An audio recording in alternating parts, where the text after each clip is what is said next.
Okay, so let's go back, or I'm just going to go back to the normal heart sounds, just so you can hear what a normal heart sound is, or should be like. Okay. So listen for the lub-dub. Can you hear the lub-dub rest? Lub-dub rest. And that whole cycle is 0.8 of a second. Okay? Let's do it again, just to make sure.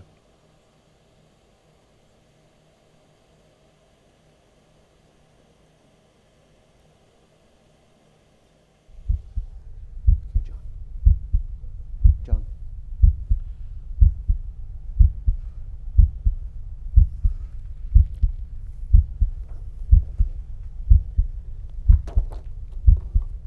Sit on the chair there.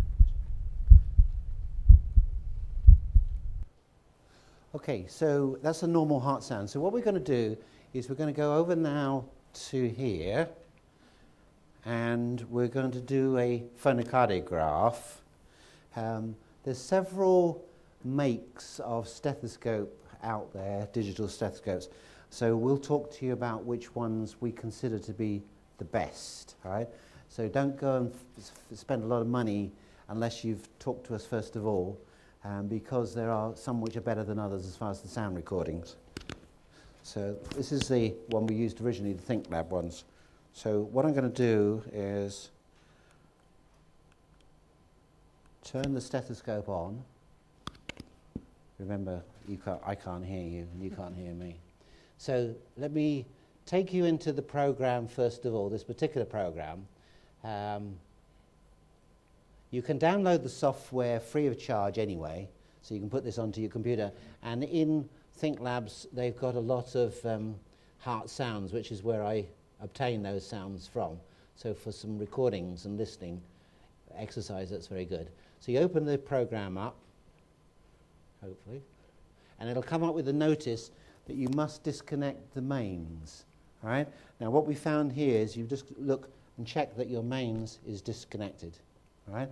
Because you mustn't have any, otherwise it'll interfere with the program, will interfere with the recording. All right? And the same thing applies with the cell phone, but interestingly, not all cell phones. Some people have a cell phone and it's fine, and other people have a cell phone and you've got it, is it off? No. No. Okay. If you don't mind, just turn it off. It can interfere even on a chair. When it's off, it should be, well, it's still transmitting a bit, but you know when it's on when there's a cell phone because it goes bzzz in your ears when you're recording. Okay, so that little notice there is to remind you, and all the programs do, is to disconnect the mains. All right, so this is why you have to use a laptop. So I've tuned the stethoscope in, and then we say OK to that. And out will come the program. Now, I get ready there to do the recording. Now I'm going to have a listen to John's heart at Erb's point. So it's the third intercostal on the left, and then we're ready.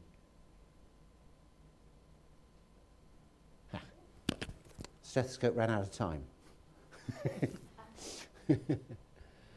You only get 2 minutes, but you can adjust the length of time. The reason for that is that is to save the batteries. So it gives you 2 minutes. So you can adjust it up to 5 or 6 minutes, but you tend to just leave it on otherwise. So sorry about that. Come on, baby.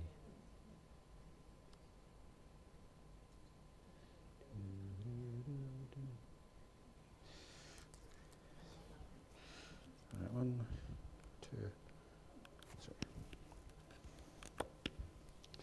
Okay, back to Ebb's point.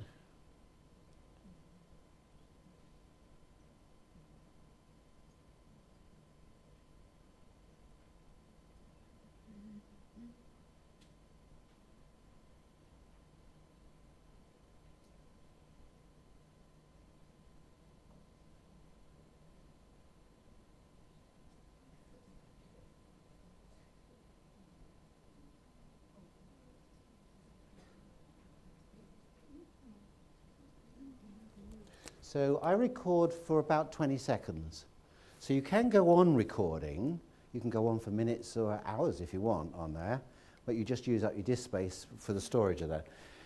So what we can do to that, there's files in there which you recorded onto, and that's the beauty of it. So next time the patient comes, we go back, we do a new one, and we go back and we can compare the two. And hopefully there's a difference, and hopefully for the better. Okay? Now, the diagnosis there, if we put that up on the screen there, what we can do is to just press this button here, which loops it. So what will happen now is it'll continue to play it through, which we'll hear in a moment. Can you get that through, Joe? Yeah, it's on playback.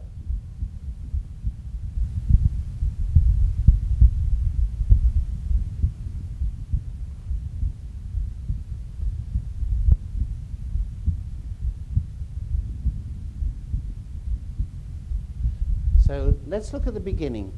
This here, I thought you often get this, a lot of interference here when you try and do it between clothes. So if you do it skin to skin, if you've got a hairy person, male or female, if slight movement there, it'll cause, of course, the stethoscope will pick it up. It's steadied then at this point, so this really is a better reading here than this. This was all over the place. But sometimes you get that when the person's a bit nervous. You know, they're getting a high second sound, which indicates their adrenals are a bit high there. But it's looping round, so it's just playing continually. Now, as we go into the sort of after the first couple of seconds, and probably John relaxes a bit. You see what happens now? See that first and second sound? On this part here, it goes right down, okay? And then it picks back up again, and then goes down again.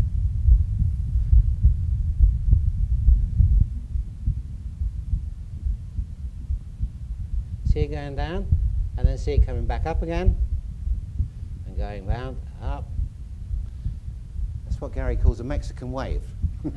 When we first saw that, and we thought, ooh, this is interesting. That's called a pulsus alternans. But there's a very logical explanation to this. And it took a long time, because I used to pick this up quite regularly with people. It was high for 3 or 4 beats, or 4 or 5 beats, and then low, and sometimes it would almost disappear, and it did that with me. And I got worried, because every time I breathed out, the heart virtually couldn't pick up any sound, and when I breathed in, it went up like this, and like that. And of course it was the breathing.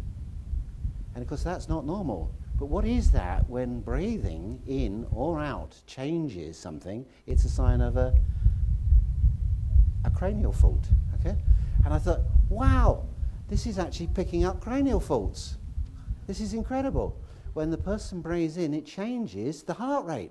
But not the rate, it changes the whole contraction of the heart. It's amazing.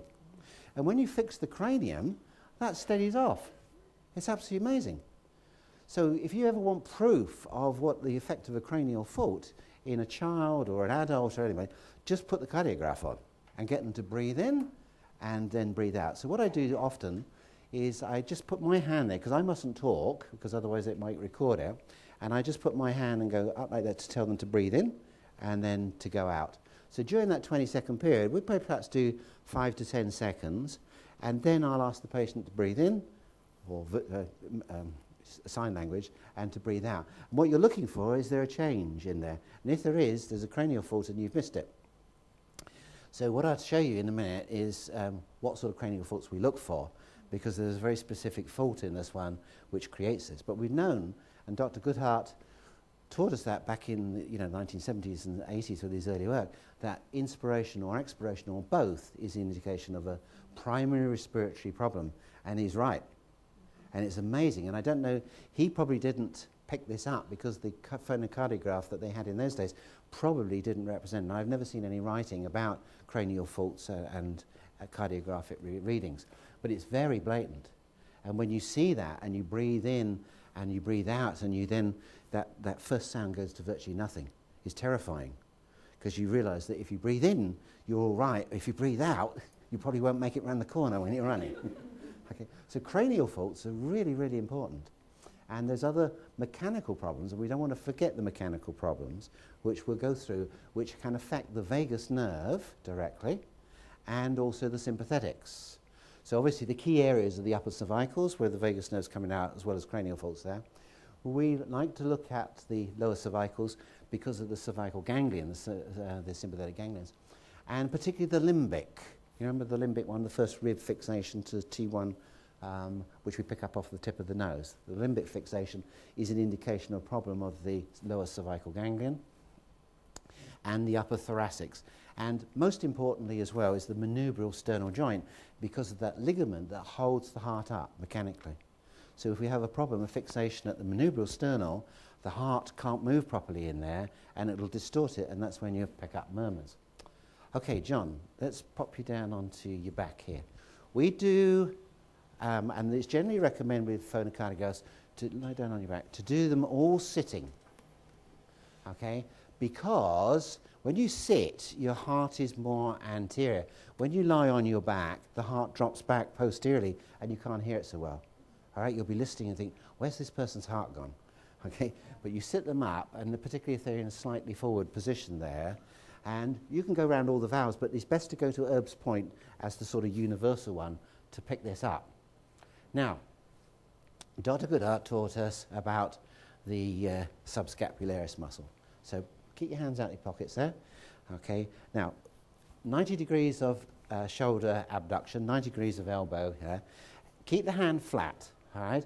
No gripping the hand around my hand, and you push down, John, to the floor. Okay, so that is the oblique division, and then the horizontal is pull your hand in towards your tummy. Okay, and then we'll do the same on here. So we'll do this one, push down to the floor, and this one in there. Okay, so he's nice and strong on both sides. Okay, so I've known that for 30-something years. Too long now, 33 years I think I've been doing AK. Okay? So I've known the association of the heart, but I've never really done anything about it.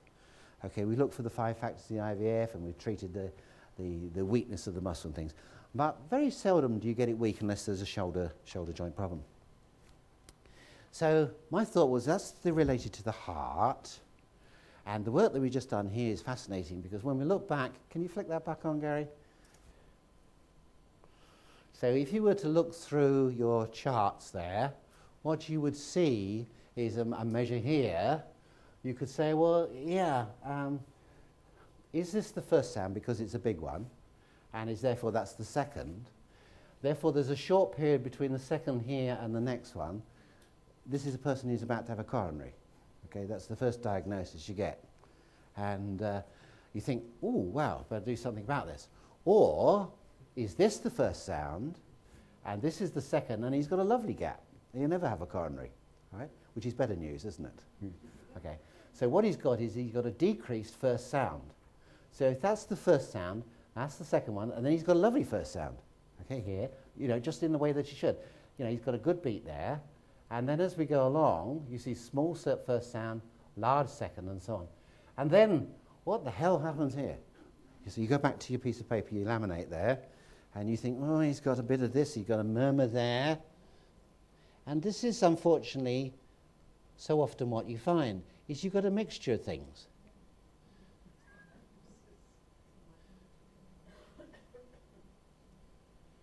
So very rarely do you find one problem. You know, people usually have a mixture of things. It's like teeth. Very rarely does one person have one tooth which is out and the rest of the occlusion is perfect. You know, they're a mixture of it, they're composites. But what is really interesting here is how relatively the sound goes right down, and then we get a build-up again, and then we get a tailing off again. And that's the information we can leave, and we can spend as a cardiologist, functional cardiology, and say, yes, this person's got a decreased first sound, so that could be it, and he's got a few murmurs creeping in there. But what do we do about it? You know, you're not cardiologists, and nor am I. What we want to know is what we do about it. And Dr. Goodhart told us about the subscapularis, okay? And nobody's thought about this. Nobody at all, and so that's why I'm pleased, you know, that's why I called this phonocardiography, because we put the two things together, okay? And we simply get him to listen to his heart. And this is quite terrifying. Gary, I'm going to have to unplug you. Is that all right? Ooh, what did I unplug there?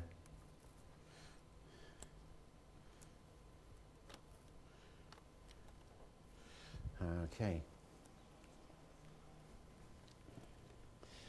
So some of the systems that we've investigated do this by Bluetooth, so you don't have to move your computer and everything, which is lovely. So the only thing you need now is a pair of headphones. So don't use sort of small plug-in ones. Use nice, comfortable ones, okay, because the patient's going to have these on their ears.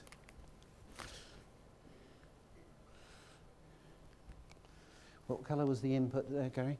Is it the black one, the output, I mean? Yeah, for output on this computer.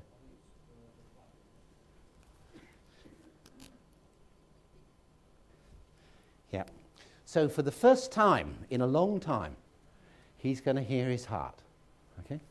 Now, I had one patient the other week who I did this with, and she said, during the session, she said, I don't like this. And she was the only person I'd had out of 200 or 300. She said, I don't like this. So I persisted with it. I wasn't going to listen to that nonsense. And she said, I really don't like this at the end. I said, well, just let me finish off what it is that you need. Okay, so she said, okay. And at the end of it, I said, tell me, why did you not like it? Because I've never had anybody else with this. And she said, it reminds me of being in the womb. And I said, oh, really? She said, I said, well, why was that a problem? She said, my parents never wanted me. And my mother kept telling me afterwards she never wanted children. And she said, yeah, it took me straight back into the womb. And we know that if you play a heart sound to a child who doesn't sleep, they tend to go to sleep, okay? And this is what happens with people. They will drop off when they listen to their own heart. Okay, it's very relaxing. And I thought, you know, they say, well, it reminds you of your mother's heartbeat. I don't think it does. The baby's down here, and their ears are down here. Their ears mature at a very young age. You know, I think it's 16 weeks the auditory apparatus is working. So the child inside, the fetus, is actually listening to the outside world in there. And they can recognize their parents when they come out, you know, by their observation very, very quickly because they've heard the sound of the person. I think what they hear in there is their own heart, okay? And not their mother's, because you've got all those intestines, you've got the diaphragm along before you get to there. I don't think they hear the mother's heart, they hear their own heart. And this is why this is so profound, because the heart is the center of the emotions. And that's what that lady picked up, was the memory of being inside the tummy, but it was her own heart reactions, because her mother would have changed her hormones. Heavens, I'm pregnant, you know, all this sort of stuff. And her cortisol would have gone one way, and adrenaline and insulin and so on. And what she was picking up, and it took her straight back, okay, in a subconscious way. Because remember, the child, even though they're not born for those 9 months, if you like, is recording information into the brain. But it's subconscious, it's all in the memory base, and that took her straight back. Then I had another patient who'd had a myocardial infarct, and she didn't want to look at it at all. She was too worried about, you know, looking at what it might show. But hers was a natural anxiety, but nothing to do with going back into the womb. So this is why it has such a profound effect. And I have one chap who's had a stroke, and he's in a wheelchair, and his wife does the surrogating.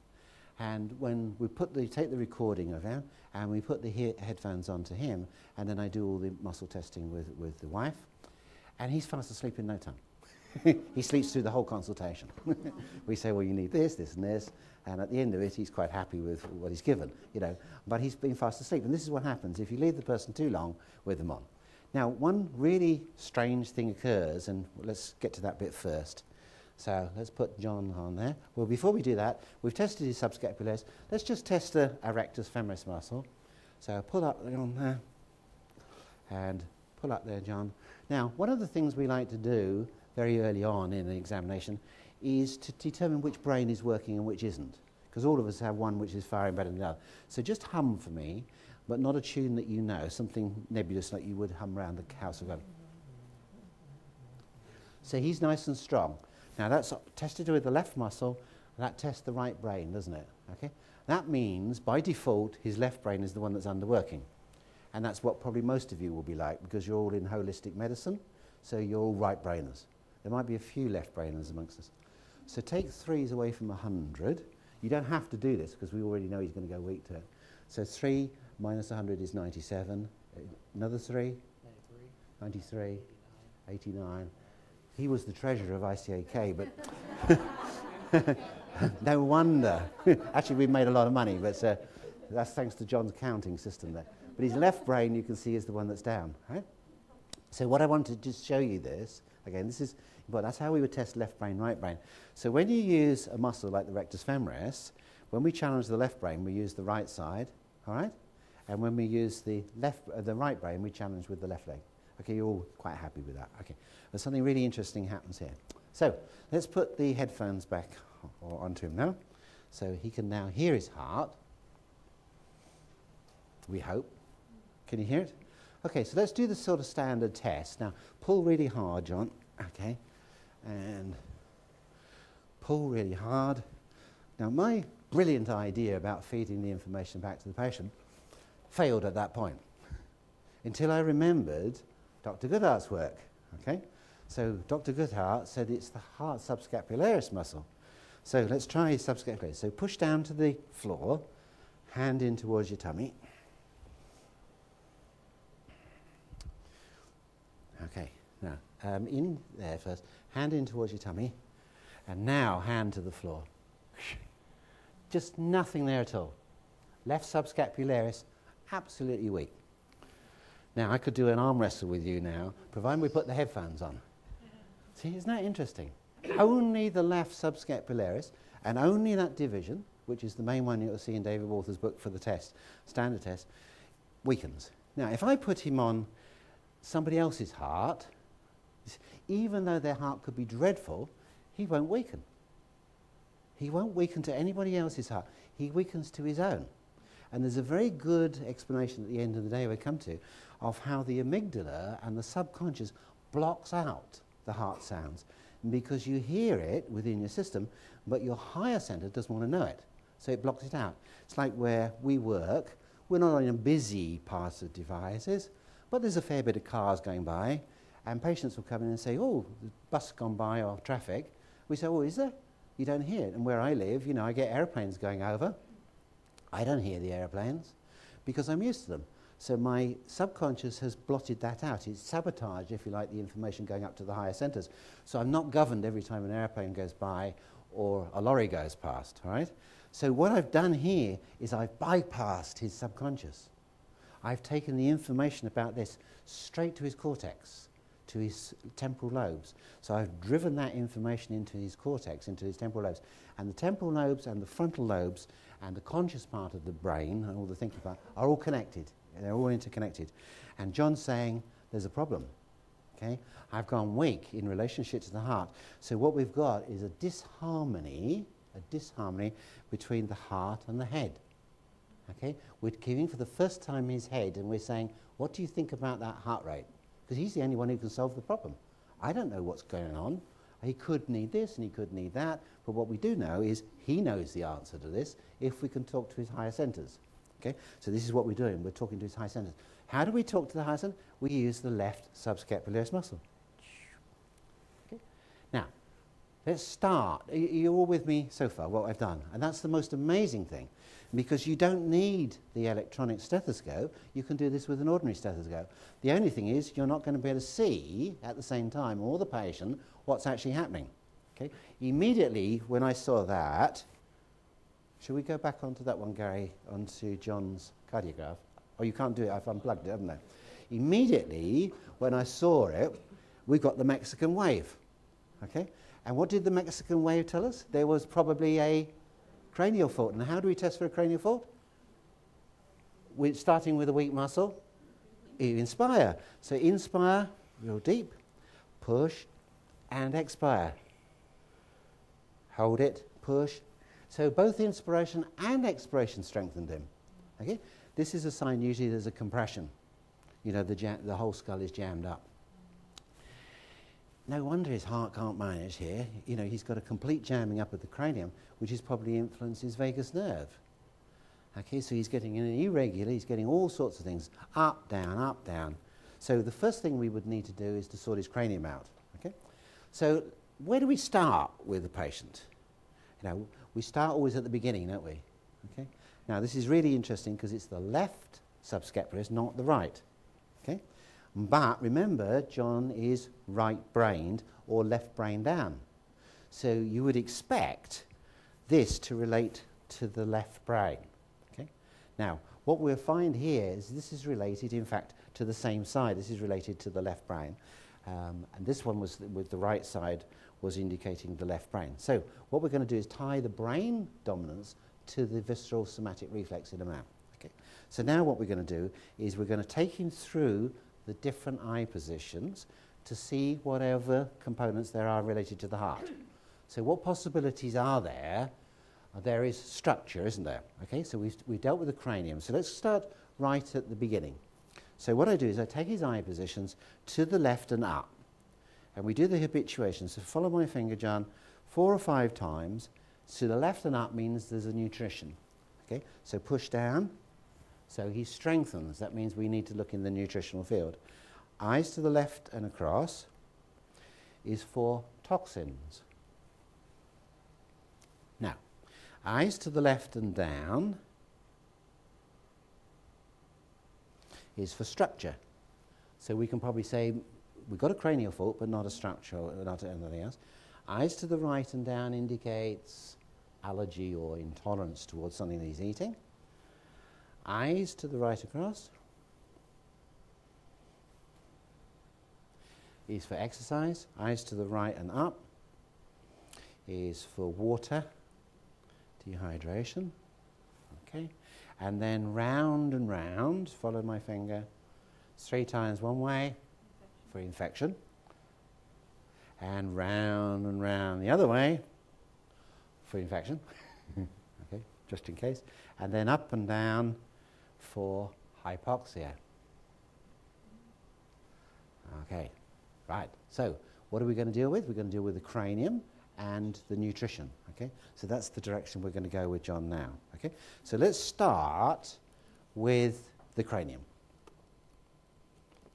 So I'm going to just move this out the way here. So there's different ways of tackling the cranium, depending upon which school or your undergraduate training comes from. So you can do a therapy localization technique, if you remember, where the patient touches the eyes, or rather the practitioner touches the eyeballs and touches your own, and then you clench your teeth to try and open the occlusion up. There's the way of pressing on the glabella and squeezing on the parietals. I'm just going to do a straightforward rocking of the spheno-basilar junction. So just breathe in, John, and breathe out. So all I'm doing is just taking in, into flexion and extension on breathing, just moving the spheno-basilar junction.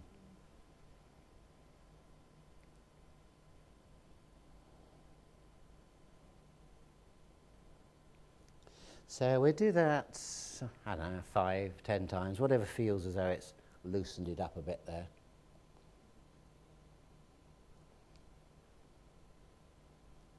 So he seems as though he's moving a bit better there now.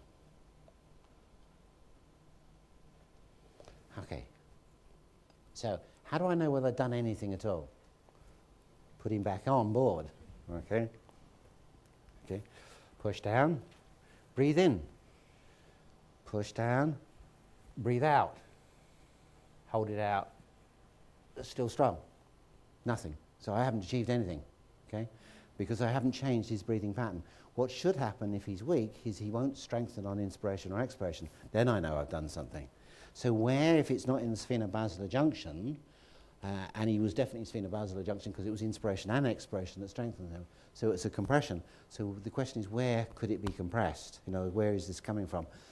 Is the spheno-basilar junction compressed?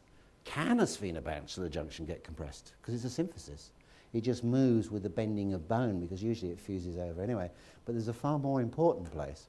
Now, we know that his left brain is down. Right? So I'm going to use his left leg, his right leg, to work on his cranium. Now, what I want you to do is put your thumb behind your 2 front teeth, the 2 incisors, just on the skin there. Right? What we're going to do is we're going to tee out the cruciate suture back to the soft palate.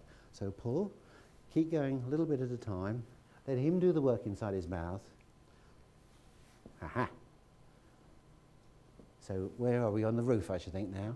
Tell patients, you know, that there's usually a little lump up there. That's the torus on the actual cruciate suture. You can go beyond that, but then give people gag. Breathe in, John. Pull. Breathe out. Pull. So, okay, take your finger out. Okay, so it negates, the TL negates on inspiration.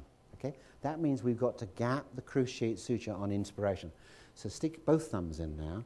Now make sure he's not on the teeth. He's going to go back as far as the first molars, all right, because it was about in the middle of there, okay, opposite where the locking is of the suture. You're going to go there on the bone, okay, on the maxilla, and inspire and pull apart what's comfortable, and you do that about 5 or 10 times, okay? So that gives me a chance to go and have a cup of something and prepare myself and maybe do a recording on that and so on. So just let him go away. So what he's doing is he's inspiring and he's opening up. Remember the two maxilla open this way. They externally rotate. They go like this. Okay? So he's got a jamming right on the roof of his mouth. Okay? And that's what's causing his compression. You know, his phenobasilar junction is compressed because his jaw's not moving, which is why sometimes the therapy localization technique picks it out, because you do the clenching of the teeth to open it up. And that's how we relieve our cranial faults every day, is by chewing, by masticating that. So, okay, you've probably done that enough. So has he done it enough? Stick the thumb on the roof of the mouth. Okay, so the answer is yes, we've negated something, right? Now, when you have a cruciate fault, you have a sagittal sinus fault. It's like a love it brother, okay? Those of you who know my friend Eric Perotti, he did several talks on this, and he came over, I think, to ICAK meeting last year and talked about this. So what we're going to do is therapy localize on the sagittal suture, okay? So we're putting 4 fingers on the sagittal suture, starting more or less from the bregma and going down the sagittal suture to, in this case, to the top of the head. There it is. All right, see? Now, breathe in. It'll be the same phase of respiration as the cruciate suture, and we just unjam it. So it's on the inspiration, and we're going to unjam it. So I'm putting my fingers either side of the sagittal suture. Breathe in and out, and we do that 4 or 5 times around that area. Just separate it. In and out, in and out, in and out, in and out, in and out. Once more, in and out. Okay, so just therapy localize it again. Let's make sure we've done that. Good. Okay, so we've cleared 2 sutural faults, which should allow the skull. What we can probably come to the conclusion is right at the back. You notice it's right at the back of the head there on the vertex. That is where he's hit his head. Okay? And he'll say, oh, no, I haven't. And he'll come back next week and say, yeah, you're right. I can remember actually doing it now. But that's where, now most people do, they come up underneath something. The car, a cupboard, whatever it might be. Okay, so can you hear the heart again? Okay, right, push down. Now he's gone strong. That's a good sign, isn't it? Okay, so breathe in deeply, pull, and breathe out. Okay, so splendid. Breathing makes no difference to it. So has the cranial fault correction cured everything? Has it given him his nutrition, which was the other thing? No. He's not going to obtain zinc or vitamin B12 by relieving his cranial fault. So how do I get him now back into weakness? Is I simply take the eyes, I do the same challenge, I get the inspiration, eyes to the left and up into the nutrition eye position, push down, bang, push down. So we switch the switch. So we've moved from cranial now into nutrition. Dead easy, right? So we do that continually until we've cleared everything out in that particular disharmony between the heart and the brain. So let's have a look now.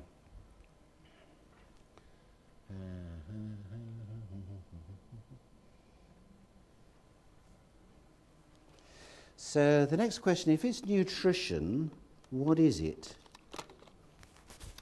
Nutrition means something that's natural to the body that we get from our food. It's nothing unnatural. Okay? If it's unnatural, it would be a medicine, wouldn't it? Because all medicines have to be detoxified. So if it's a natural substance, it must be from our food and in harmony with the body. So in no particular order, we just get our composites out. Okay?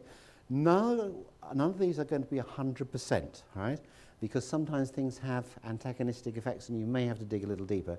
But let's just do them as composites as we go along. So I'm going to put on a composite of all the coenzymes. Now, if you remember, a coenzyme is an activated vitamin.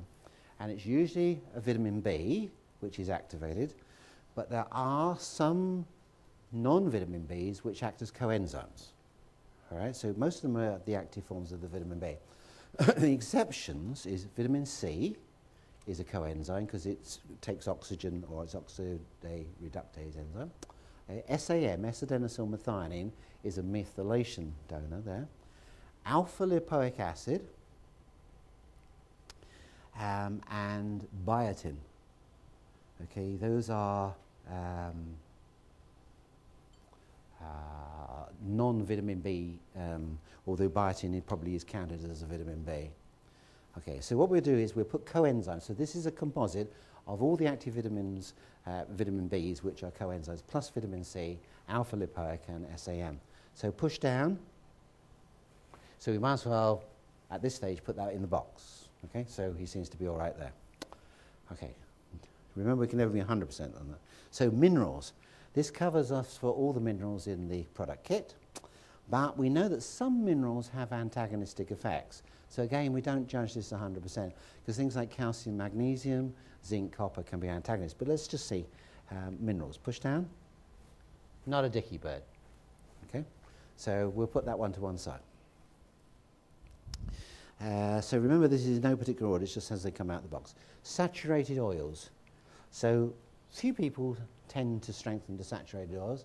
The only ones I find that they do is when something like caprylic comes up, or undecanoic, lauric perhaps, which is a mid-chain saturated oil, which usually is indicative of a fungal overgrowth. Okay? So when they've got a fungal overgrowth, mid-chain saturated fatty acid may show. Okay, so probiotics. Very important for the gut. Push down. Nope. Unsaturated fatty acids. So this is all the good. No. So nothing coming up there. And then we've got amino acids. These are protein building blocks. Sometimes they show. You know, there's a few that might show. Taurine, for instance. Arginine occasionally. Tyrosine. And then we've got vitamins. Okay, so that's everything else which isn't a coenzyme in its raw state. So, no. So we put those and we say, well, this is interesting. What the devil could it be? So if it's not really showing us that, it might be a mixture or a complex. And this is what Royal Lee and many of the people in the phonocardiographic world found, is that complexes often work better than single ones. Now, if it's a single one, that's fine. It'll muscle test up. But at this stage, what I would try and do is work now towards perhaps a complex. And I'll be talking about what these complexes are as we go along. So we're going to do the vitamin Bs, because more often than anything else, people are deficient in vitamin Bs. Now, we divide, as we'll see a bit later up, the vitamin Bs. They're all water-soluble, because it's a vitamin B, but some of them are soluble in alcohol and some of them are insoluble in alcohol. The ones that are soluble in alcohol are called the B1 group, and we're going to call that smart vitamin B complex, to distinguish it from ordinary vitamin B complex, which is a complex of all the vitamins in the B group. So the smart one is just the B1. It's going to have B5. This is all in your notes later on, and it's going to have B12 in there. Okay? And most important, it's going to have nutritional yeast, which supplies us the B4. And this is always shows up when there's a neurological firing imbalance in the heart. So this would be our arrhythmias, which we'll talk about later. So push down. So that doesn't show anyway. Now, The other Bs are insoluble, and these are called the G. In America, vitamin G refers to the vitamin which is the growth factor, which is B2. We call it riboflavin, but in America they call it G, and I rather like that because it distinguishes the alcohol-soluble ones from the alcohol-insoluble ones. And why do we need to distinguish? Because they have almost opposite effects. So if you have a B-complex, you've got both the B1s and the B2s. Now you probably know B2 and B3 are vasodilators, okay? They give you that flash when you have it. B1 is a vasoconstrictor, okay? So B1 is necessary when we want to get that up and about feeling, but B2 is when we want to relax and calm down, okay? So if you give B1, B2, B3, B4, B5, B6, B7 in the complex, you may have antagonistic effects. So in other words, they cancel each other out. So by dividing them up, we can see whether John needs the alcohol-soluble ones or the insoluble, and he chose to neither. Okay. Right, so we put those back in the box.